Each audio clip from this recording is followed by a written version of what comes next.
It is a universal adult frustration that usually occurs at the exact end of a grueling, highly productive day. You have spent hours answering urgent emails, navigating intense professional demands, and managing the relentless chaos of daily life. Physically and mentally exhausted, you finally clear your schedule, step into a quiet room, and sit down on the couch to rest. But instead of the deep wave of peace and relief you were expecting, something entirely different happens. The literal second your body stops moving, a sudden suffocating wave of restlessness, irritability, or existential dread floods your mind. Your chest feels tight, your muscles hum with a strange, nervous energy, and your brain instantly begins scanning your life for a catastrophic problem to justify this sudden discomfort. You begin overthinking a casual comment made by a coworker, worrying about a bill that isn't due for 3 weeks, or questioning your entire life path. Most people assume this inability to relax is a profound psychological failure. They label themselves as chronic overthinkers, assume they are addicted to stress, or believe they are suffering from an emotional burnout, but the reality behind this frustrating experience has nothing to do with your thoughts or your personal worth. What you are experiencing is an acute, predictable biological mismatch. Your mind is not broken. Your nervous system is simply trapped in a mechanical delay. To understand why peace feels so dangerous to your brain, we have to look past your thoughts and dissect the master nerve that controls your body's internal brakes. To decode why stillness triggers an anxious response, we must isolate the single most important highway of communication between your body and your brain, the vagus nerve.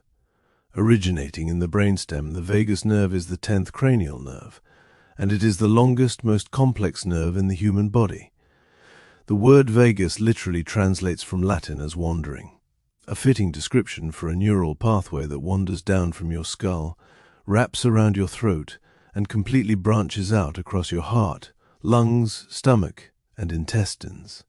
The vagus nerve serves as the primary structural spine of your parasympathetic nervous system, which is the internal network responsible for slowing your heart rate, lowering your blood pressure, and forcing your body into a state of deep physiological recovery. Think of it as your body's built-in braking system. When you are active, your accelerator pedal is pressed down. When you stop to rest, the vagus nerve is supposed to instantly step on the brakes, sending an immediate chemical signal to your heart and organs that the danger is past, and it is safe to downregulate. However, just like the brakes on a vehicle, the strength, speed, and efficiency of this neural pathway vary drastically from person to person. When this biological braking system becomes worn down by the continuous friction of modern life, the handoff between activity and rest fails entirely, turning a moment of physical comfort into an immediate psychological crisis. The precise efficiency of your internal braking system is measured by a biological metric known as vagal tone. To understand vagal tone, we have to look at the microscopic gap between your heartbeat and your breath. In a perfectly balanced human body, your heart rate naturally accelerates slightly when you inhale, because your lungs expand and temporarily suppress parasympathetic activity. When you exhale, the vagus nerve immediately fires, releasing a neurotransmitter called acetylcholine directly into the heart's pacemaker, which instantly slows your pulse down. This healthy dynamic fluctuation is known as heart rate variability. A high heart rate variability indicates strong vagal tone, meaning your vagus nerve is highly responsive, resilient, and capable of shifting your entire body from a state of intense panic to absolute calm within a matter of milliseconds. However, when you live under sustained daily pressure, your vagus nerve is forced to work overtime without any recovery. Over time, the nerve pathway suffers from systemic downregulation, resulting in a low vagal tone. When your vagal tone is weak, your internal brakes lose their grip. The nerve can no longer release enough acetylcholine to quickly counteract the lingering stress chemicals in your bloodstream.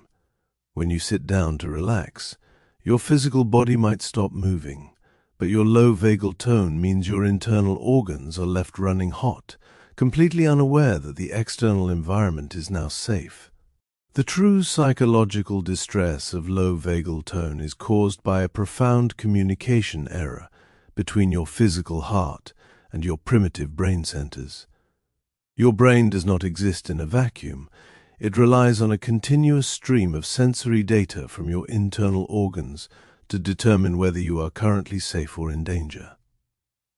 This constant upward communication is a process called interoception, and over 80% of the fibers within the vagus nerve are dedicated exclusively to carrying data up from the body to the brain, rather than down. When you physically sit down on the couch after a high-stress day, your conscious mind knows that you are safe in your living room, your eyes see a secure environment, and your logic says it is time to relax. But if you possess weak vagal tone, your heart rate remains elevated, your breathing stays shallow, and your blood vessels remain constricted. Your body is still actively vibrating with the biological remnants of the day's stress. The upward-bound fibers of the vagus nerve carry this data straight to the amygdala, screaming that the heart is racing and the lungs are strained. This creates a terrifying physiological mismatch. Your conscious mind says, "I am resting," but your internal biology says, "We are running for our lives." Because the survival brain cannot tolerate a contradiction, it instantly prioritizes the physical data over environmental reality. It assumes that if your heart is beating fast, there must be a hidden threat in the room, forcing you into an acute state of unprovoked anxiety. The moment your amygdala receives the physical signal that your heart rate is stuck on high, it initiates a defense mechanism known as a search for cause. The human mind is hardwired to believe that every physical sensation must have a logical external explanation. It completely rejects the idea of random chemical or neural delays. If you feel a sudden, unprovoked surge of internal panic while sitting in a perfectly peaceful room, your brain immediately concludes that you are under an active psychological attack. To resolve this internal confusion, your mind activates its pattern recognition software, scanning your recent memory archive to find any available piece of negative data to justify the physical heart speed. It immediately fastens onto your most fragile insecurities. It resurrects an awkward interaction from earlier in the afternoon, amplifies a minor financial worry into impending bankruptcy, or projects catastrophic scenarios about your health or relationship stability. This is the ultimate cognitive illusion of stillness. The anxious thoughts do not create the physical tension manufactures the anxious thoughts. You are not actually worried about your career or your finances at that exact moment. Your mind is simply using those real-world worries as a convenient clothing rack to hang the raw, unexpended physical adrenaline that your weak vagal tone failed to clear from your bloodstream. To fully comprehend the mechanics of this relaxation panic, we must evaluate how low vagal tone transforms unexpended kinetic energy into psychological torment. The human stress response is entirely designed for physical survival. When you experience pressure or frustration during your day, your sympathetic nervous system floods your tissues with glucose, cortisol, and adrenaline to prepare your muscles for intense, explosive exertion. In an evolutionary context, this energy would be instantly burnt off by running away from a predator or engaging in a physical battle.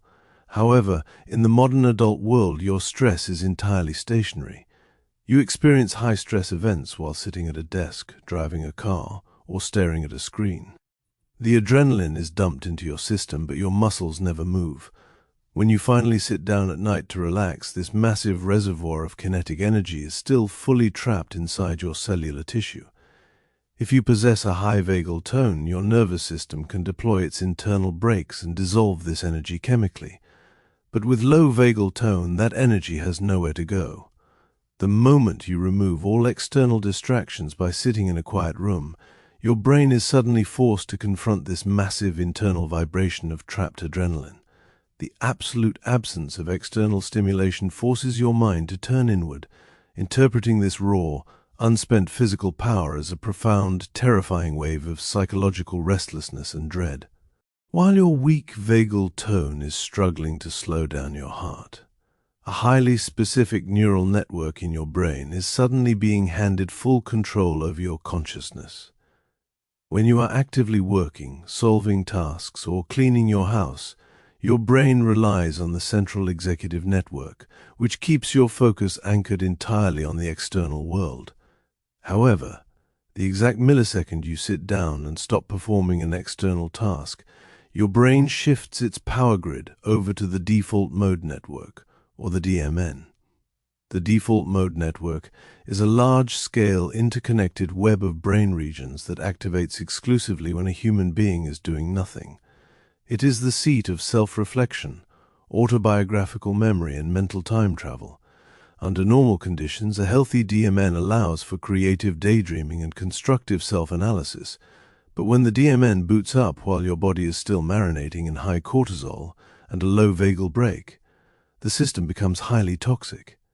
The network is flooded with survival chemicals, forcing your self-reflection to turn into aggressive rumination.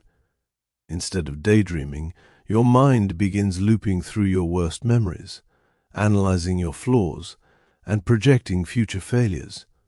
The act of sitting still removes the external task that was keeping your mind safe, effectively opening the floodgates for your default mode network to weaponize your own memory against you.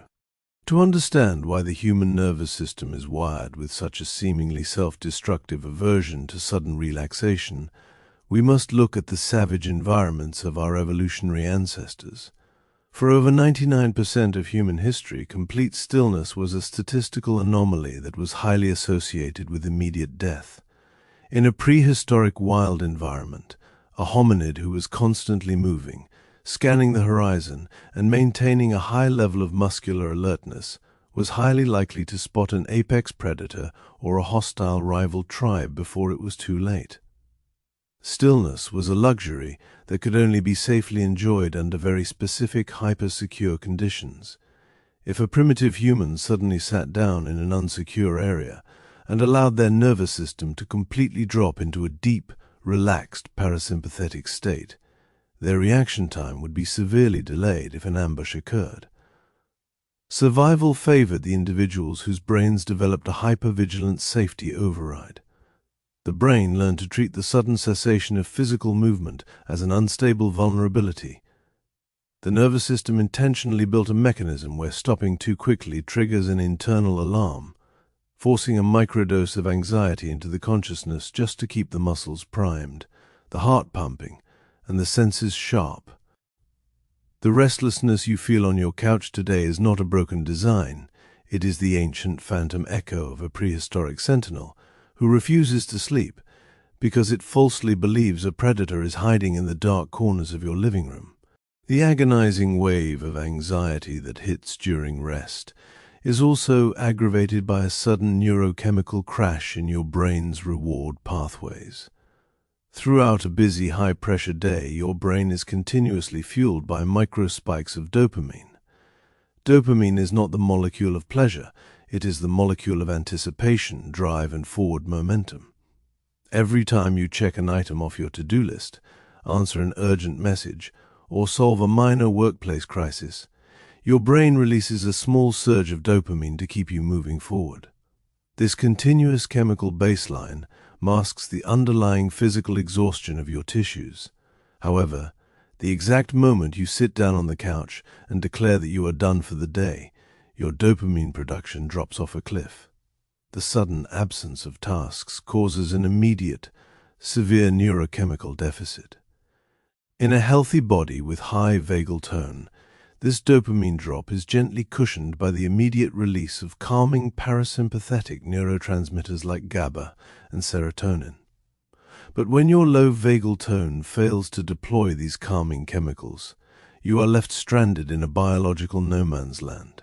You have completely lost the driving force of dopamine, but you have not yet gained the soothing peace of the parasympathetic brake.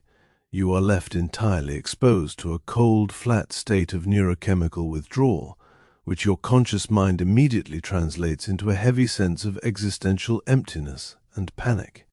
The true tragedy of low vagal tone is that the anxiety it produces during rest creates a self-perpetuating, exhausting biological feedback loop that destroys your long-term resilience. When you sit down to relax and your weak vagal break causes a wave of unprovoked dread, you naturally react to that dread by trying to escape it. Because the physical tension feels completely intolerable in silence, you instinctively reach for your phone to scroll through social media, turn on a chaotic television show, or open your laptop to do just a little more work. Your conscious goal is to distract your mind from the internal panic. But from a neurological perspective, this constant search for microstimulation does something entirely different. It sends an immediate signal to your HPA axis that the danger has returned, forcing your sympathetic nervous system to slam on the accelerator once again. You are using external mental chaos to override an internal physical mismatch. This temporary distraction completely deprives your vagus nerve of the exact environment it needs to recover its strength. By refusing to tolerate the discomfort of the mechanical delay, you ensure that your vagal tone remains permanently broken. Your nervous system stays locked in a chronic state of exhaustion, guaranteeing that the next time you attempt to sit down in a quiet room, the internal alarm will fire with even greater violence. When we look at this entire process through a purely clinical somatic lens, we can perform an objective autopsy on our relaxation anxiety and strip it of its psychological terror. The next time you sit down to rest and feel a sudden, heavy blanket of dread descend upon your chest, you must understand the exact mechanical chronology of what is happening inside your flesh. Your prefrontal cortex has issued the command to rest, and your skeletal muscles have complied by collapsing onto the couch. However, your heart, your blood vessels, and your adrenal glands are still traveling at 90 miles an hour down the highway of the day's stress, operating on a low vagal brake delay. The anxiety you feel is not an existential crisis.